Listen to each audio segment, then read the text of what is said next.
आगे बढ़ते हैं। ज्ञानवापी पर फैसले से पहले 3 संदिग्ध गिरफ्तार हुए। ये खबर इस वक्त सामने आ रही है। गेट नंबर 4 के भीतर घुस रहे थे ये संदिग्ध, ज्ञानवापी परिसर की तरफ कर रहे थे प्रवेश। सीआरपीएफ के जवानों ने आरोपियों को पकड़ा है। आरोपियों से पुलिस कर रही है पूछताछ। तो गेट नंबर 4 जो मुख्य प्रवेश द्वार है, जहां से एंट्री मिलती है, बाबा के दर्शन के लिए लोग जाते हैं, वहां से ये घुसने की कोशिश कर रहे थे। 3 संदिग्ध पुलिस की गिरफ्त में है। ज्ञानवापी परिसर की तरफ ये प्रवेश करने की कोशिश कर रहे थे गेट नंबर 4 से, और सीआरपीएफ के जवानों ने आरोपियों को पकड़ा है। आरोपियों से पुलिस इस वक्त पूछताछ कर रही है। ज्ञानवापी को लेकर के अभी देखिए अदालत में मामला है, इस पर सुनवाई हो रही है। लेकिन इन सब के बीच में खबर इस वक्त ज्ञानवापी पर फैसले से पहले 3 संदिग्ध गिरफ्तार किए गए हैं। गेट नंबर 4 के भीतर घुस रहे थे, ज्ञानवापी परिसर की तरफ ये प्रवेश करना चाह रहे थे। सीआरपीएफ के जवानों की नजर इन पर पड़ी। इनकी संदिग्ध हरकतों को उन्होंने नोटिस किया, जिसके बाद इसे पकड़ा गया। तो वाराणसी में चर्चित ज्ञानवापी मामले को लेकर के लगातार देखिए अभी सुनवाई भी हो रही है, और आज अहम दिन है। आज सिविल कोर्ट में 3 याचिका पर सुनवाई होगी।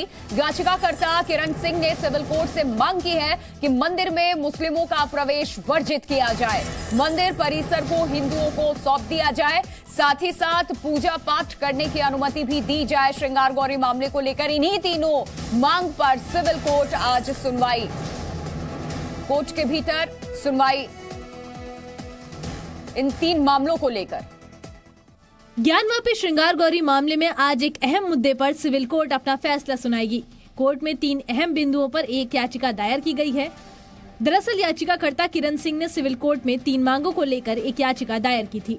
इसमें मंदिर में मुस्लिमों का प्रवेश वर्जित करने, मंदिर परिसर हिंदुओं को सौंपने और पूजा पाठ राम भोग की अनुमति दिए जाने की मांग की गई है।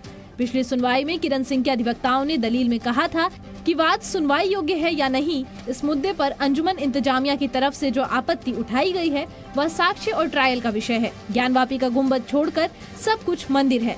अब ट्रायल होगा, तभी यह पता चलेगा कि वह मस्जिद है या मंदिर। अधिवक्ताओं ने ये दलील भी दी थी कि वर्शिप एक्ट 1991 इस वाद में प्रभावी नहीं है, क्योंकि अब तक यही तय नहीं है कि यह स्ट्रक्चर मंदिर है या मस्जिद। ऐसे में ट्रायल का अधिकार सिविल कोर्ट को है। अधिवक्ताओं ने कोर्ट में कहा था कि औरंगजेब ने मंदिर को तोड़ने और मस्जिद बनवाने का आदेश दिया था। इसका ऐतिहासिक तथ्य है। वक्फ एक्ट हिंदू पक्ष पर लागू नहीं होता है। ऐसे में यह वाद सुनवाई योग्य है और अंजुमन की तरफ से पोषणीयता के बिंदु पर दिया गया आवेदन खारिज होने योग्य है। हिंदू पक्ष के अधिवक्ताओं ने दलील रखी थी कि राइट टू प्रॉपर्टी के तहत देवताओं को अपनी प्रॉपर्टी पाने का मौलिक अधिकार है। भगवान की प्रॉपर्टी है, तब माइनर मानते हुए वाद मित्र के जरिए क्लेम किया जा सकता है। इस मामले में बीते 15 अक्टूबर को अदालत में दोनों पक्षों की दलीलें पूरी हो गई थी। इस आदेश के लिए 27 अक्टूबर का दिन तय किया गया था और 18 अक्टूबर तक दोनों पक्षों को लिखित बहस दाखिल करने को कहा गया था। 8 नवंबर को जज के छुट्टी पर होने के कारण आदेश नहीं आ सका था।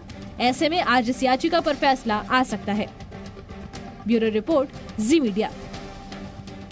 एक और बड़ी खबर इस वक्त, places of worship act supreme court में सुनवाई टल चुकी है। केंद्र सरकार ने जवाब के लिए मांगा है वक्त। कोर्ट ने 12 दिसंबर तक का वक्त दिया। जनवरी के पहले हफ्ते में फिर इस मामले को लेकर सुनवाई होगी। ये बड़ी खबर इस वक्त सामने आ रही है। आज इस पूरे मामले पर सुप्रीम कोर्ट में सुनवाई होनी थी। प्लेसेस ऑफ वर्शिप एक्ट को लेकर के सुनवाई टल चुकी है सुप्रीम कोर्ट में। केंद्र सरकार ने जवाब दाखिल करने के लिए वक्त मांग लिया सुप्रीम कोर्ट से, और कोर्ट ने 12 दिसंबर तक का वक्त दे दिया है। अब जनवरी के पहले हफ्ते में फिर इस मामले को लेकर के सुनवाई होगी। ये बड़ी खबर इस वक्त, जहां सुप्रीम कोर्ट में प्लेसेस ऑफ वर्शिप एक्ट मामले पर सुनवाई टली। केंद्र सरकार ने जवाब देने के लिए वक्त मांगा सुप्रीम कोर्ट से, और कोर्ट ने 12 दिसंबर तक का वक्त दिया है जवाब के लिए। जनवरी के पहले हफ्ते में अब इस मामले को लेकर के फिर सुनवाई होगी सुप्रीम कोर्ट में। ये बड़ी खबर है इस वक्त दिल्ली से, जहां सुप्रीम कोर्ट में प्लेसेस ऑफ वर्शिप एक्ट को लेकर के आज की सुनवाई टली।